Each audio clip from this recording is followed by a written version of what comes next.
అమరావతి రాజధానిపై కీలకమైనటువంటి అప్డేట్ వచ్చింది. గతంలో అమరావతి రాజధాని అభివృద్ధికి ఇచ్చిన టెండర్లను రద్దు చేయాలని నిపుణుల కమిటీ సూచించింది. 2018లో ఇచ్చిన అప్పటి టీడీపీ ప్రభుత్వం ఇచ్చిన 46,000 కోట్ల రూపాయల టెండర్లలో 5,600 కోట్ల రూపాయల పనులు చేశారు. మరికొంత పనులు చేసే సమయంలో ప్రభుత్వం మారిపోవడంతో ఇక తుగ్లక్ ప్రభుత్వం వచ్చిన తర్వాత 3 రాజధానులకు వెళ్ళిపోయారు. 3 రాజధానులు నిర్మించేశాడు.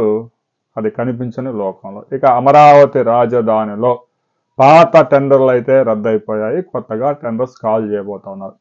ఇక మరో కీలకమైన అప్డేట్, అమరావతి రాజధానికి ప్రధాన అడ్డంకిగా మారిన హెచ్టీ పవర్ లైన్స్.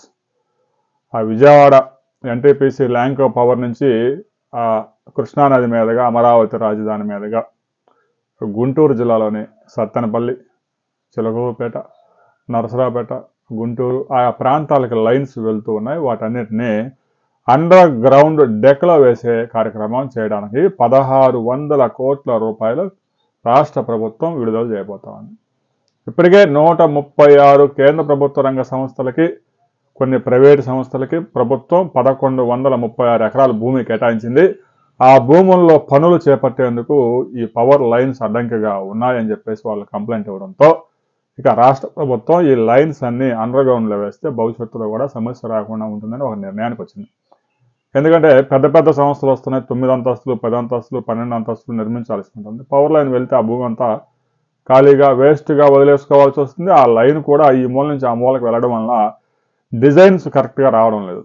ఇక బసవతారకం క్యాన్సర్ హాస్పిటల్కి ఇచ్చిన 15 ఎకరాల్లో కూడా 220 kV పవర్ లైన్స్ ఉండడంతో వారు కూడా అదే కంప్లైంట్ చేశారు, నందమూరి బాలకృష్ణ. ఇక ఆ లైన్స్ ఎప్పుడైతే అండర్ గ్రౌండ్లో పడేస్తారో ఇక వెంటనే పనులు ప్రారంభించేందుకు అనేక సంస్థలు సిద్ధంగా ఉన్నాయి.